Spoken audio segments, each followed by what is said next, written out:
Our Law and Justice segment tonight, Attorney General Lynch announced on Friday that the Justice Department has reasonable cause to believe the Chicago Police Department engaged in a pattern of excessive force. The Justice Department launched an investigation into the police department in late 2015 after a video surfaced capturing the deadly shooting of Laquan McDonald, a highly contentious case that resulted in violent riots in the city. The use of excessive force, of course, is in direct violation of the Fourth Amendment. The DOJ blames the violation on a failure to properly train officers in de-escalation practices, as well as the department's failure to properly investigate use of force. Take a look. We found that CPD does not adequately train its officers to use the appropriate amount of force. For example, we observed training on deadly force that used a video made decades ago with guidance inconsistent with both current law and internal policy. We found that CPD officers do not fully report their uses of force and that supervisors are not appropriately reviewing these uses of force.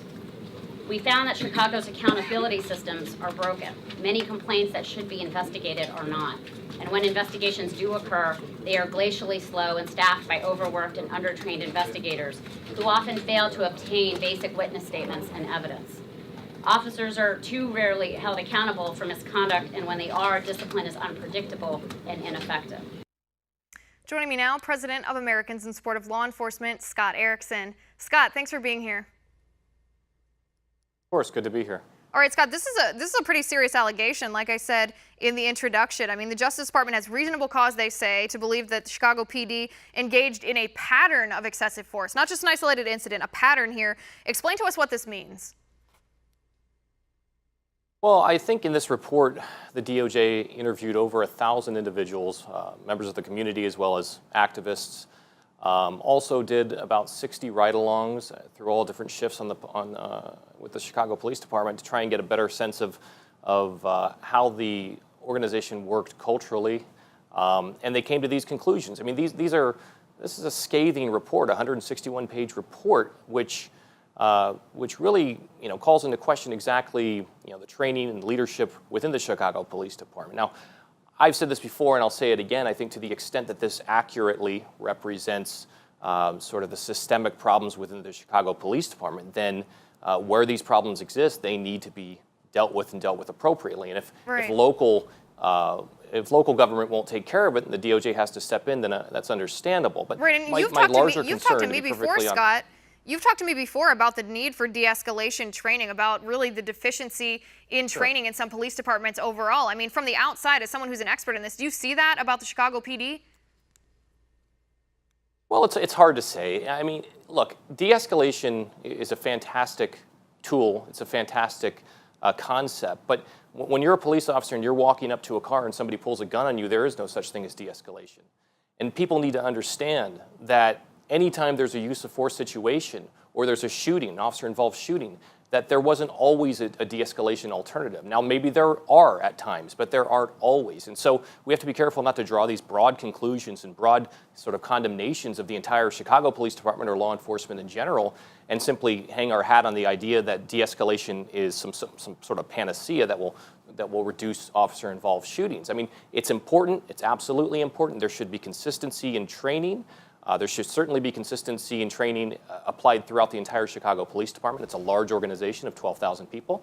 But you can't hang your hat on that one term or one concept to assume that, well, if we only had more consistent and effective de-escalation training, that there would be no problems between the community and the city, the Chicago Police Department. Right, because like you said, so, if you have a gun pointed at you as a police officer, there is no option of de-escalation per se. I mean, maybe that's what these activists want. I don't know. I guess we'll have to wait and see there. But let me go back to something you said before, and this is the federal government becoming involved here. And perhaps it is the role of the Department of Justice to make sure that local law enforcement agencies aren't violating people's constitutional rights here. But on the local level, it's better if our police departments are handled by cities, by counties, what have you.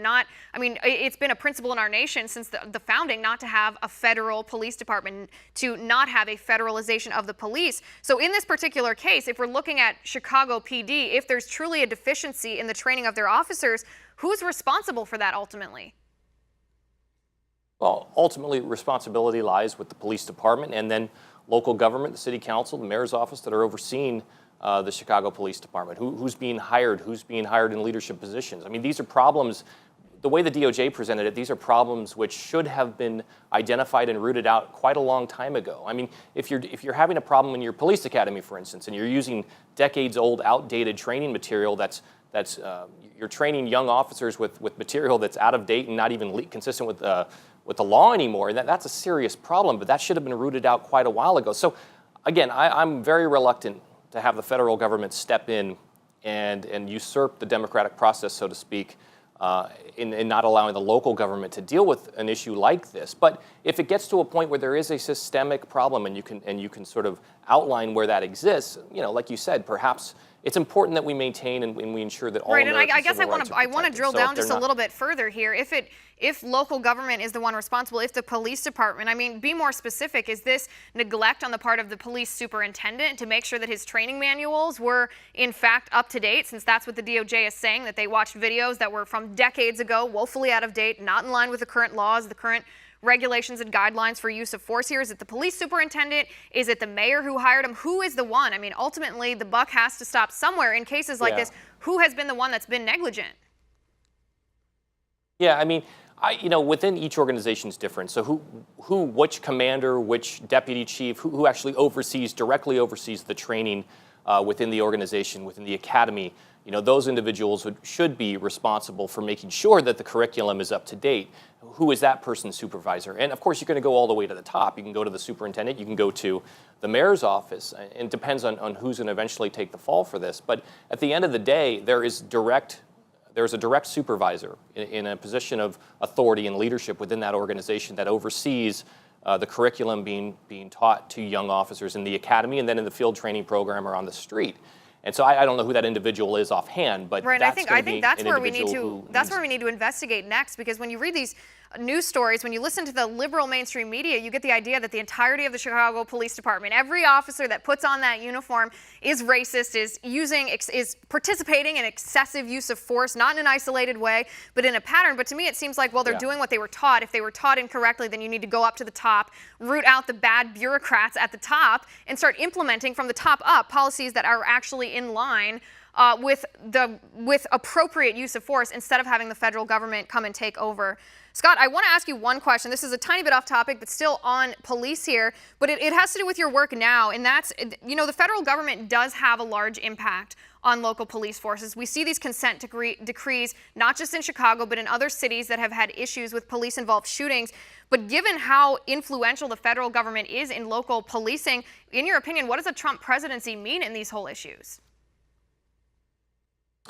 Well, it's interesting. This is obviously a very transformative week, not just in Washington, but throughout the nation, and probably, in my opinion, none more so than for the law enforcement community. I believe that the Trump administration is going to usher in a new era of support, beginning from the top of government on down, for our nation's law enforcement. It'll be quite different than what we've experienced over the past 8 years, where it almost seems like the default response from the White House has been one of skepticism toward law enforcement. So in light of a controversial issue, it's been, well, the default position is that the police probably did something wrong. And I think that has had a tremendous negative impact on morale throughout the country, which has affected recruiting and retention issues throughout the nation. So, I'm optimistic that, Donald Trump has been nothing but supportive of the law enforcement community since he began his campaign for the presidency a year and a half ago, and I see nothing changing with that.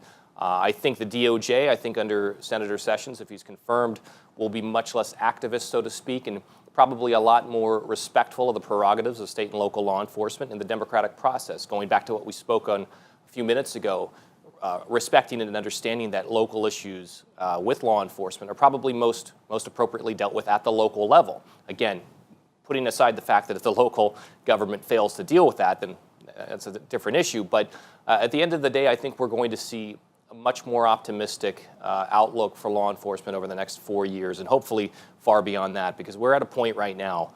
If you read the research from Pew Research Center came out last week, a survey of 8,000 police officers.